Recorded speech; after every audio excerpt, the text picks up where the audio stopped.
Last night, my husband did something to me that I have not stopped thinking about all day. And no, I am not talking about something complicated or expensive or requiring any special skill he went off and learned somewhere. What he did was simple, intentional, and it worked on me in a way that I genuinely did not see coming, even after all these years of marriage. Now, I know what you are thinking, Dr. Julia. What exactly did he do? And I promise you I am going to tell you everything. But here is what I need you to understand first. And before you think this is about the kind of marriage you wish you had, I want you to know that what I am describing is available to you right now in the relationship you are already in. What he did last night was not just physical. It was not just about touch. It was about understanding. It was about a man who took the time to truly learn his woman and then use that knowledge deliberately and lovingly.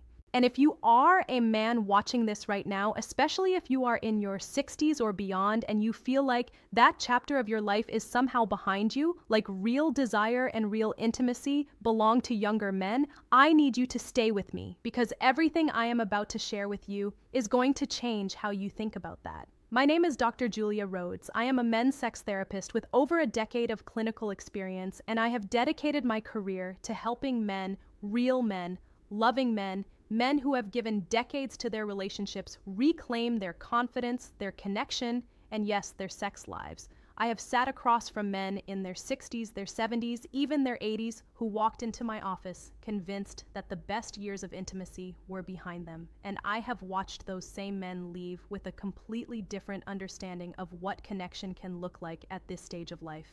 In fact, in my clinical experience, men over 60 who shift their approach to intimacy, specifically from performance-focused to presence-focused, report higher relationship satisfaction than men half their age. That is not a motivational statement. That is what I observe consistently in practice. So, if you are new here, welcome. Hit that subscribe button and turn on your notifications because every week I am putting out content built specifically for men who are serious about showing up fully in their relationships. The real science, the real psychology, the practical tools that nobody hands to men and that your doctor is definitely not covering in a 15-minute appointment. And before we dive in, drop a comment below and answer this honestly. When was the last time your woman looked at you the way she did early in your relationship? I read every single comment, and your answer shapes the content I create every week. Now, let's talk about last night, part 1. The massage that was never really about muscles. My husband came home and found me the way he has found me many evenings lately, tired. Not just physically tired, but that deep bone-level exhaustion that women carry without always being able to name it. The mental load, the tension sitting in my shoulders, the 1,000 small things hovering at the back of my mind. He did not say much. He did not arrive with a long list of questions. He just looked at me and said, "Go lie down. I've got this." 20 minutes later, he came into the room with warm oil and asked if he could take care of me. Now, as both a clinician and a wife, I want to be precise about something here. What he offered was not a tactic. It was not a calculated move designed to produce a specific outcome. I know my husband and I know from years of clinical work that women are extraordinarily good at detecting the difference between genuine care and performed care. One opens us, the other closes us down completely. His intention was real, and that is precisely why it worked. What followed was a full-body massage, patient, unhurried, attentive. And by the time he was done, I was not just physically relaxed. I was emotionally open in a way I had not been all day. And what the evening became after that was one of the most connected experiences we have shared in a long time. Now let me tell you what was actually happening in my body, because this is the part most men never get taught, and it explains everything. When a woman receives warm, attentive, non-pressured touch, her body releases oxytocin. Clinically, we refer to oxytocin as the bonding neuropeptide, and its effects on female arousal are significant and well documented. Oxytocin actively suppresses cortisol, which is the body's primary stress hormone. It signals safety to the autonomic nervous system. It generates feelings of trust, closeness, and emotional warmth.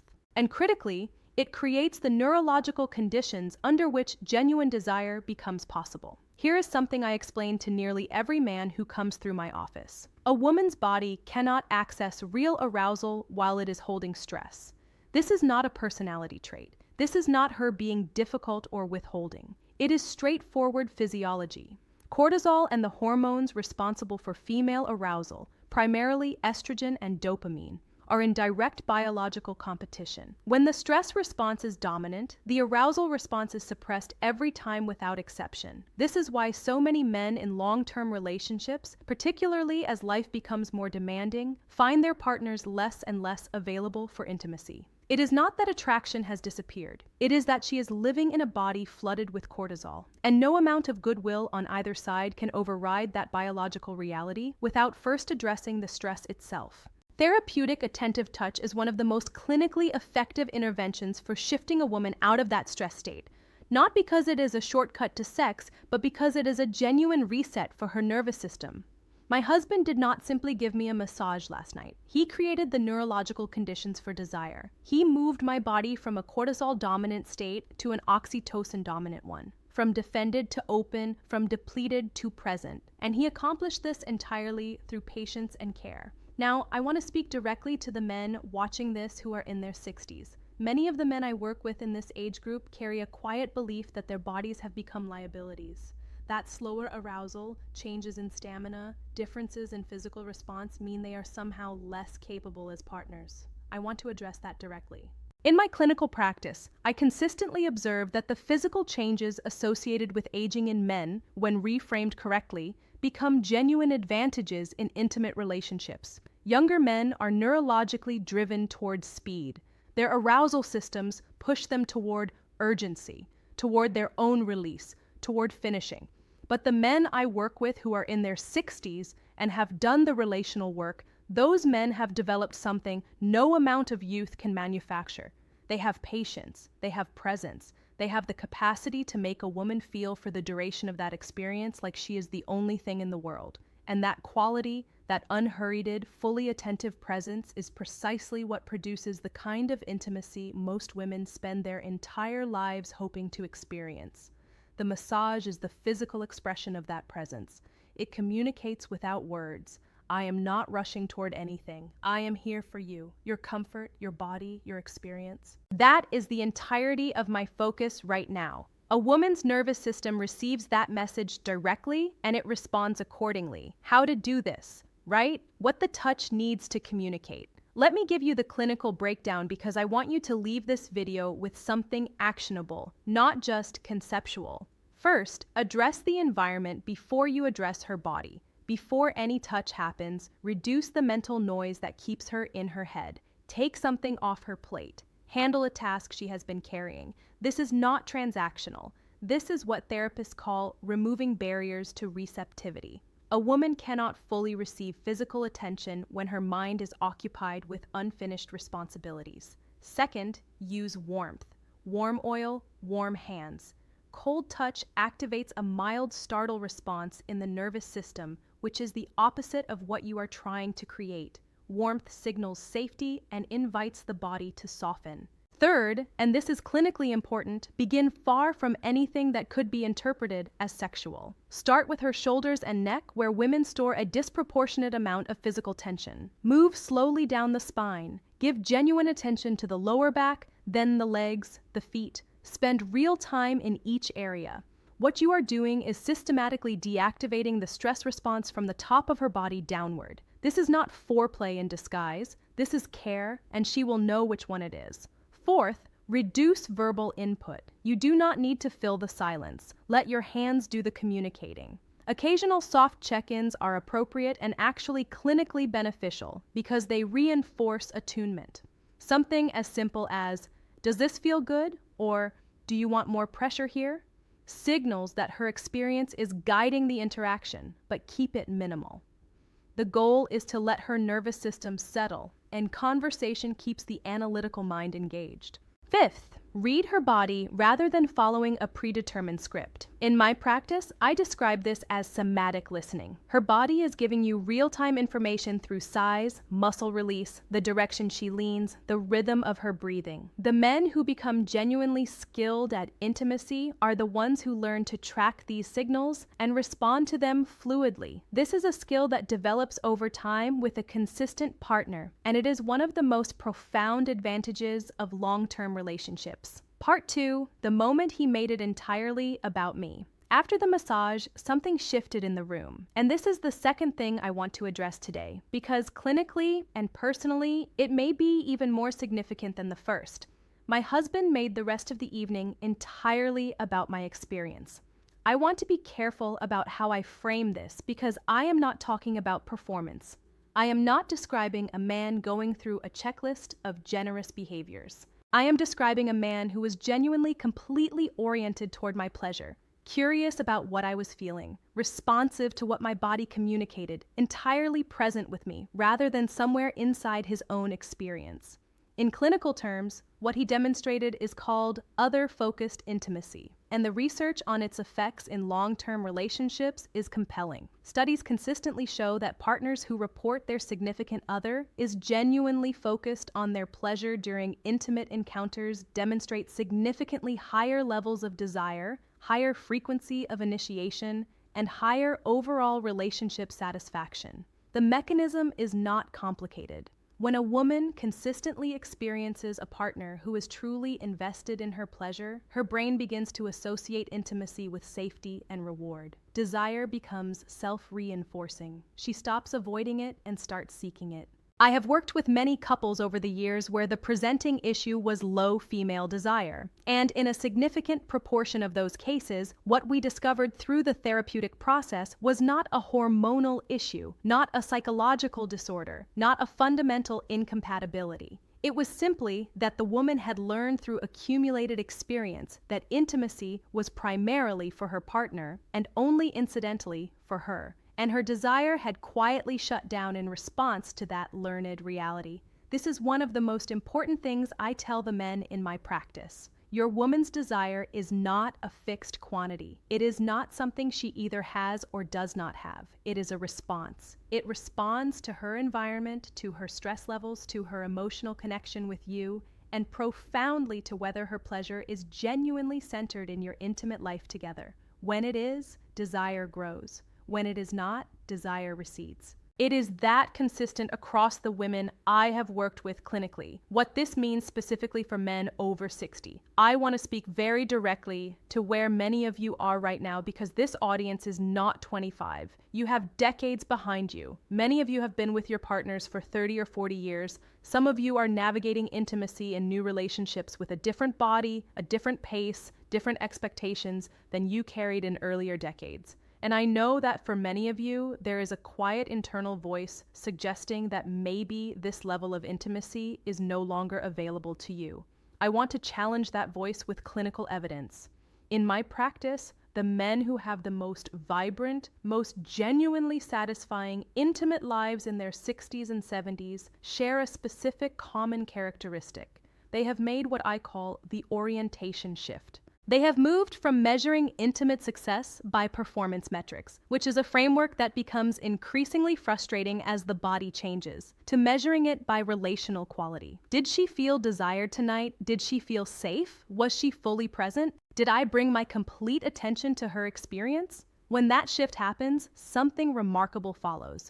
Performance anxiety, which is one of the most significant inhibitors of male sexual function at any age, but particularly in this demographic, decreases substantially. Presence increases, and the woman who has perhaps been quietly withdrawing for reasons neither of you fully understood begins to come back. Not because she forced herself, but because the relational environment finally feels like one where her desire can exist safely. The two things my husband did last night, the massage and the complete focus on my pleasure, these are not consolation prizes for aging. They are the actual tools of the most skilled and most deeply satisfying lovers. They were always the tools. It just often takes until this stage of life for a man to fully embrace them. The practical blueprint, how to make tonight about her. Let me give you something concrete to take away. When you approach intimacy tonight, carry one clinical intention. Her experience is the primary variable you are tracking. Begin by assessing what she needs to transition out of the day, not what you want. What does she need first? If there is emotional distance between you, close it before you reach for her physically. If there is unresolved tension, address it. Women, far more than men, experience what researchers call emotional physical integration, meaning their physical availability is directly connected to their emotional state. You cannot bypass the emotional layer and access the physical one. You move through them in sequence. Then bring your full physical attention to her. Not with urgency, with genuine curiosity. What does her body respond to tonight? Every woman is different on different evenings. Her needs shift with her stress levels, her hormonal cycle, her emotional state. The man who approaches her as someone to be freshly understood each time rather than a fixed map he already has memorized is the man who remains genuinely compelling to her over decades. Communicate warmly and minimally. You do not need a clinical debrief, but soft, present check-ins communicate attunement. Asking what she wants and then genuinely responding to her answer is one of the most intimate acts available in a relationship. It communicates that her experience is directing what happens. Women find this profoundly connecting. Slow your pace deliberately. If you notice yourself accelerating, stop, breathe, return your attention to her. The pace that feels slow to you is almost certainly still faster than what serves her best. Female arousal is cumulative. It builds with sustained attention. The longer you maintain genuine presence with her, the deeper her response becomes. And throughout, keep your orientation on her experience. Track what she is feeling. Let that be the information that guides you. A man who remains genuinely curious about his partner's pleasure, who never stops treating her responses as the most interesting and important thing in the room. That man does not struggle with desire in his relationship. He creates it. Why last night was different. I want to return to where we started because I think the most important part of this story is something I have not yet said directly. My husband did not do any of this because he was following a formula. He did it because over the years of our marriage, he has made a consistent commitment to understanding me. Not the version of me he knew 10 years ago. Me now as I currently am. He stays curious. He pays attention. He does not assume that because he knows me deeply, he already knows everything. In my clinical work, I call this relational attunement. And it is the single factor I observe most consistently in couples who maintain genuine desire across decades of partnership. It is not chemistry. It is not luck. It is the ongoing deliberate choice to keep treating your partner as someone worth understanding. The men who sustain deep intimacy in long-term relationships are not the ones who were naturally gifted in their youth. They are the men who never stopped paying attention, who brought intention and genuine curiosity to their partnerships, not as a strategy, but as an expression of love, who understood either intuitively or through learning that a woman who feels truly known and truly desired does not lose interest in intimacy over time. She deepens into it. That is what my husband did last night. He paid attention, he slowed down, he made me feel for those hours like I was the entire point. And because of that, I did not just enjoy last night. I woke up this morning wanting him all over again. The takeaway, 2 things, just 2. First, learn to touch her without agenda. Develop the skill of giving her body genuine, patient, warm attention that shifts her neurochemistry, that moves her from cortisol to oxytocin, from defended to open. A real massage done with presence and without pressure is one of the most clinically effective and most underused tools available to men in long-term relationships. It requires nothing but your time and your hands. Second, make it about her, not partly, entirely. Let her experience be what you are oriented toward, curious about, and committed to. When a woman consistently receives that quality of attention, her desire does not need to be negotiated or hoped for. It becomes a natural, self-sustaining presence in your relationship. These are not tricks. They are not techniques in the manipulative sense of that word. They are expressions of genuine love translated into action. And when a woman receives them consistently from a man who means them, she becomes the partner you remember from the beginning. Present, open, reaching for you. You have everything you need. You have always had it. You just needed someone to remind you how to use it. If today's video helped you, please do 3 things right now. Hit the like button. It helps this content reach the men who need it most. Subscribe and turn on notifications because I am going deeper on everything we covered today in the weeks ahead. And share this video with a man in your life who you know is struggling. You may give him something that genuinely changes his relationship. In the comments, tell me this. What is the one thing from today that you are going to apply tonight? Drop it below. I read everything and your responses shape what I create next. I am Dr. Julia Rodas.